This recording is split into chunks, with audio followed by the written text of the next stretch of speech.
અને આપણે butter plus વત્તા આવો કે ના આવો x બરાબર કેટલા આવે 0 વત્તા 1 બરાબર 1 આવે કેટલું આવો કેટલી મળી ભાઈ 1 મળી બીજો દાખલો આપણે જોઈએ દાખલા તરીકે x પ્લસ 1 મને આવી પેન્સિલ નહીં ખાવ બીજી પેન્સિલ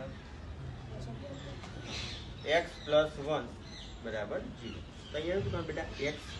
આગળ લઈશું પછી બરાબર પછી અને આ પાછળ પ્લસ હોય તો શું થઈ જશે માઇનસ x બરાબર -1 આવે પછી એક દાખલો આપણે રિપીટ કરીએ